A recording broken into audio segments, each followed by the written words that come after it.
2026 தேர்தலில் chief minister யார் அப்படிங்கிற அந்த கேள்வியை விட கிங் மேக்கர் யார் அப்படிங்கிற அந்த கேள்வி ரொம்ப ரொம்ப மிக முக்கியமானது அப்படின்னு நான் பார்க்குறேன். ஏன்னா ஒரு 5% ஓட் ஷேர் வந்து கம்ப்ளீட்டாக ஸ்விங் ஆனாலே ஒரு ஆட்சி மாற்றம் நிலவக்கூடிய ஒரு வாய்ப்பு உருவாகி இருக்கிறது. இதற்கான முழு காரணம் என்ன அப்படிங்கிறத பற்றின ஒரு தெளிவான காணொலியாக இன்றைய காணொலி இருக்கும். தொடர்ந்து இணைந்திருங்கள்.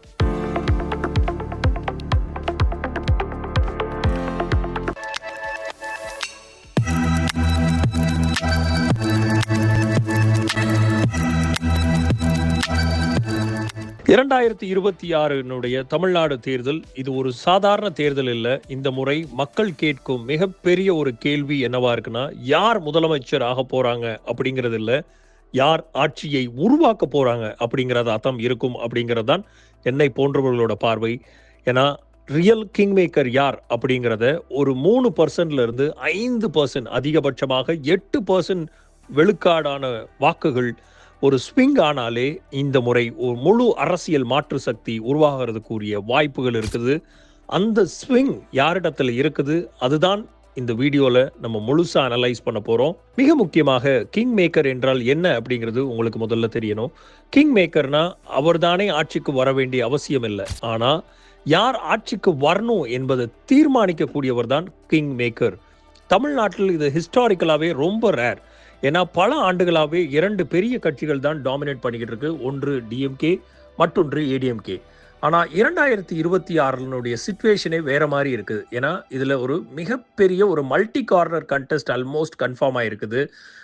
மிக முக்கியமாக சீமான் அவர்கள், விஜய் அவர்கள், அதிமுக, திமுக அவர்களுடைய தலைமையில் இருக்கக்கூடிய கூட்டணிகள் இருக்கிறதுனால ஒரு மல்டி கார்னராக மிக முக்கியமாக 4 முனை போட்டியாக உருவாகியிருக்கிறது. அது போக ஓட் ஸ்பிளிட் என்கக்கூடிய வாக்குகள் சிதறக்கூடிய வாய்ப்புகளும் மிக முக்கியமாக அதிகரிச்சிருக்கிறது. அதே மாதிரி புதிய அரசியல் தலைவராக உருவாகி இருக்கக்கூடிய திரு விஜய் அவர்களுடைய என்ட்ரி, இதுதான் கிங் மேக்கர் உருவாக்கக்கூடிய சூழ்நிலையை உருவாக்கி இருக்கிறதாக என்னை போன்றவர்களோட பார்வை.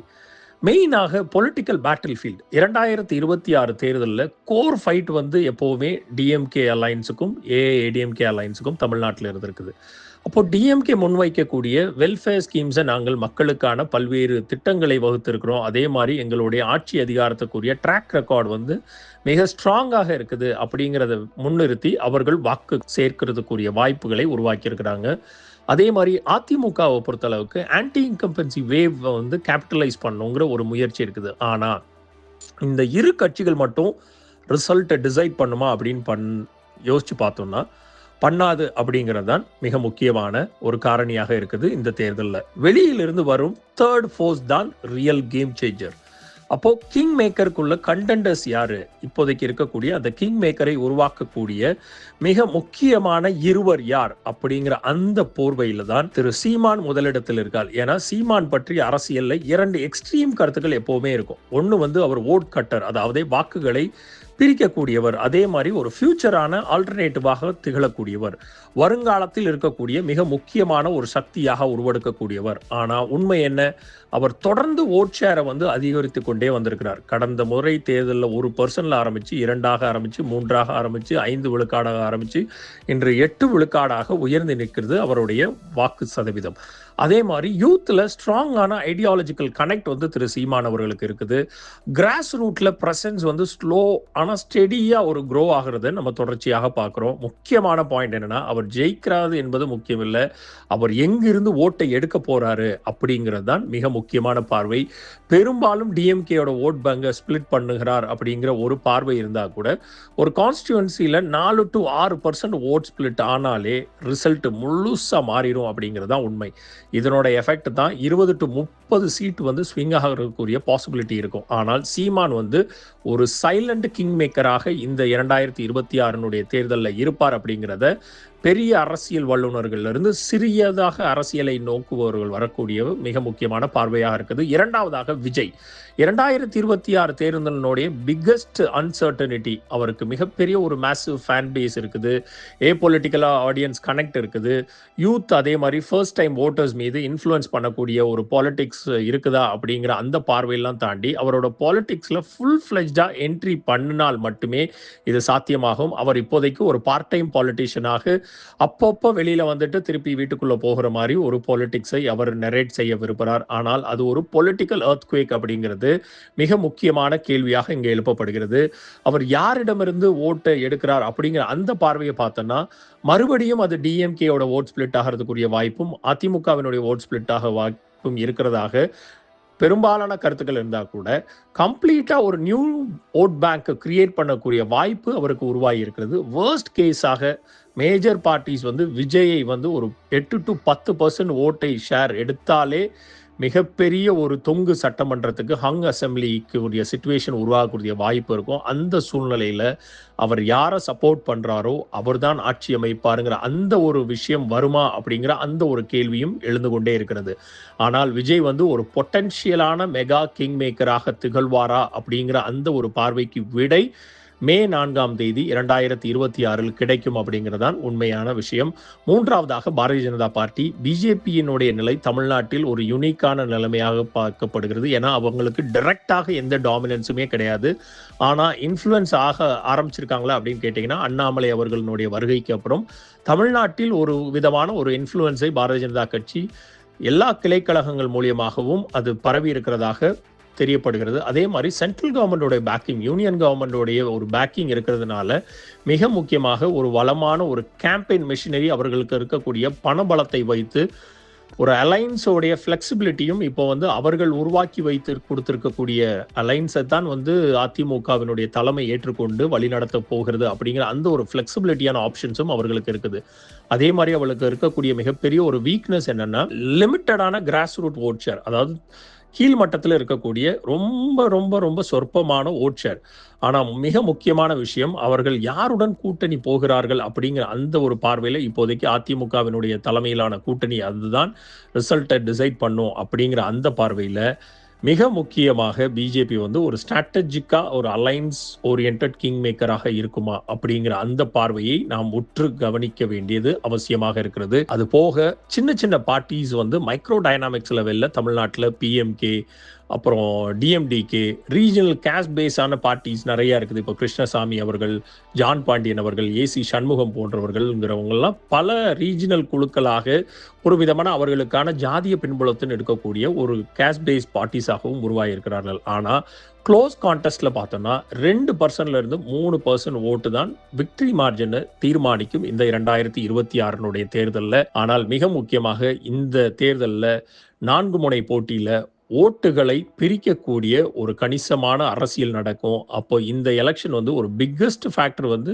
எப்படியும் ஓட்டை வந்து யார் ஸ்பிளிட் பண்ணுறா அப்படிங்கிறது தான். எக்ஸாம்பிள், டிஎம்கே வந்து 37 விழுக்காடுகள் அவர்களுடைய ட்ராக் ரெக்கார்ட் படி வைத்திருந்தால் கூட, ஏஐடிஎம்கே அதிகபட்சமாக 35 விழுக்காடுகள்னா கூட, அதர் பார்ட்டிஸ் எல்லாம் சேர்ந்து ஒட்டுமொத்தமாக ஒரு 28 விழுக்காடுகளை வைத்திருக்கிறார்கள் என்றால், இங்க 2% தான் வின்னர் டிசைட் பண்ணக்கூடிய அந்த ஓட் ஷேர். அப்போ அந்த 28% யாரிடம் இருக்கு அப்படின்னா, இப்போதைக்கு மூன்றாவதுல களமிறங்கக்கூடிய பார்ட்டிஸும், நியூவாக புதிதாக அரசியல் களத்திற்கு வந்திருக்கக்கூடிய பார்ட்டிஸில் இருக்கக்கூடியவர்களுக்கும் ஃப்ளோட்டிங் ஓட்டர்ஸ், ஒரு தேர்தலுக்கு மறு தேர்தல்களுக்கு ஓட்டை மாற்றி போடுறவர்களுடைய ஒரு வாக்கு சதவீதங்களும் தான் கிங் மேக்கர் யார் அப்படிங்கிற அந்த பாலிடிக்ஸை டிசைட் பண்ணக்கூடிய ஒரு வாய்ப்பாக இருக்கும். அப்போ அதிகப்படியான பாசிபிலிட்டி என்ன 2026 சினாரியோ அப்படின்னு பார்த்தீங்கன்னா, சினாரியோ 1 கிளியர் டிஎம்கே விக்டரி அப்படிங்கிற அந்த ஒரு பாலிசியில் கிங் மேக்கருடைய ரோல் மிக குறைவாக இருக்கும். சினாரியோ 2ஆக எடுத்துக்கொண்டோம் என்றால், ஏஐடிஎம்கேனுடைய கம்பேக்காக இருக்குங்கிற பட்சத்தில் ஸ்மாலர் பார்ட்டிஸ், சின்ன சின்ன பார்ட்டிஸ்னுடைய இம்பாக்ட் அதிகமாக இருக்கும். இங்க 3வது சினாரியோ தான் ரொம்ப ரொம்ப இன்ட்ரெஸ்டிங்கான சினாரியோ, தொங்கு சட்டமன்றம். இங்க தான் கிங் மேக்கர் யார் அப்படிங்கிறத அந்த பீக் மொமெண்ட் டிசைட் பண்றதுக்குரிய வாய்ப்புகள் உருவாகும். இதுல மிக முக்கியமாக விஜய் அவர்களா, இல்லைனா சின்ன சின்ன பார்ட்டிஸ் கண்டெஸ்ட் பண்றவங்களா, இல்லைனா சீமானவர்களா, இதில் யார் கிங் மேக்கராக திகழ போகிறார், கவர்மெண்ட் ஃபார்மேஷனுக்கு ஆட்சி அதிகாரத்தை அமர வைக்க போகிறதுக்கு யார் அந்த டிசிஷனை எடுக்க போகிறார் அப்படிங்கிற அந்த ஒரு சினாரியோ உருவாகக்கூடிய வாய்ப்புகளை தமிழக தேர்தலில் தமிழக மக்கள் கொடுக்க போகிறாங்களா அப்படிங்கிற அந்த சினாரியோவை நம்ம மே 4ஆம் தேதி 2026 வரைக்கும் வெயிட் பண்ணி தான் பார்க்கணும். ஃபைனலாக என்னுடைய வேர்டிக்ட் என்னன்னா, 2026 தேர்தல் ஒரு சிங்கிள் பார்ட்டியாக டாமினன்ஸ் சான்ஸ் வந்து ரொம்ப குறைவாக இருக்குமா, இல்ல அதிகப்படியாக இருக்குமா அப்படிங்கிற அந்த பார்வையில பார்த்தோம்னா, இப்போதைக்கு ஒரு ஹையர் எட்ஜ் வந்து டிஎம்கேனுடைய அலையன்ஸுக்கு இருக்கிறதாக நாம் கணிக்க முடிகிறது. அதே மாதிரி மல்டி கார்னர் கண்டெஸ்ட் 4 முனை போட்டி அப்படிங்கிறது ஆல்மோஸ்ட் உறுதியாகிவிட்டது. இது அத்தனையும் தாண்டி ஓட் ஸ்பிளிட் வாக்குகளை சிதறடிக்கக்கூடியது அதிகப்படியாக இந்த தேர்தலில் நடக்கும் அப்படிங்கிறது நம்மளால் உறுதியாக சொல்ல முடியும். அதனால இங்க கிங் மேக்கர் ரோல் அப்படிங்கிறது ரொம்ப ரொம்ப பவர்ஃபுல்லாக இருக்கும் அப்படிங்கிறது தான் மிக முக்கியமாக 2026 தேர்தலில் நம்ம பார்க்கணும். அப்போ சீமான் அவர்கள் வந்து ஒரு சைலண்டாக ஓட் ஸ்பிளிட்டராக உருமாறுவார் அப்படிங்கிறதுலையும் அவர் மிகப்பெரிய ஒரு கிங் மேக்கராக உருவெடுப்பாரா அப்படிங்கிற அந்த பார்வை ரொம்ப ரொம்ப மிக முக்கியமான பார்வையாக இருக்கிறது. அது மாதிரி விஜய் அவர்கள் ஹை இம்பேக்டான ஒரு வைல்ட் கார்டு என்ட்ரியாக மாறப்போகிறாரா அப்படிங்கிற அந்த பார்வையும் இந்த தேர்தலில் மேலோங்கி இருக்கிறது. இது எல்லாத்தையும் தாண்டி ஒட்டுமொத்தமாக 2026 தேர்தலினுடைய மிக முக்கியமான கேள்வி யார் சிஎம் அப்படிங்கிற அந்த கேள்வி இல்லை, யார் ஆட்சியை உருவாக்க போறாங்க அப்படிங்கிறது, யார் பின்னால் இருந்து கண்ட்ரோல் பண்றாங்க அப்படிங்கிறது. அப்போ ஒட்டுமொத்தமாக த ரியல் கிங் மேக்கர் யார் அப்படிங்கிற அந்த பதில் தேர்தல் முடிவுக்கு பிறகுதான் தெரிய வரும். ஆனால் ஒரு விஷயம் உறுதி, இந்த தேர்தல் தமிழ்நாட்டின் அரசியல் வரலாற்றையே மாற்றக்கூடியது. ஒட்டுமொத்தமாக திராவிட முன்னேற்ற கழகம் 2வது முறையாக ஆட்சியை பிடிக்க போகிறதா, திரு முத்துவேல் கருணாநிதி ஸ்டாலின் 2.0 அவர்களுடைய ஆட்சி தொடரப் போகிறதா அப்படிங்கிற அந்த ஒரு பார்வை 2026 மே 4 வரைக்கும் நாம் பொறுத்திருந்து பார்க்க வேண்டியது இருக்கிறது. ஏப்ரல் 23ஆம் தேதி அனைவரும் வாக்குச்சாவடிக்கு சென்று வாக்குகளை பதிய வைக்க வேண்டியது நமது ஜனநாயக கடமை என்பதை கூறிக்கொண்டு அடுத்தடுத்த காணொளியில் உங்கள் அத்தனை பேரையும் சந்திக்கிறேன். தொடர்ந்து இணைந்திருங்கள். லீடர்ஸ் சேனலை சப்ஸ்கிரைப் செய்து. நன்றி, வணக்கம்.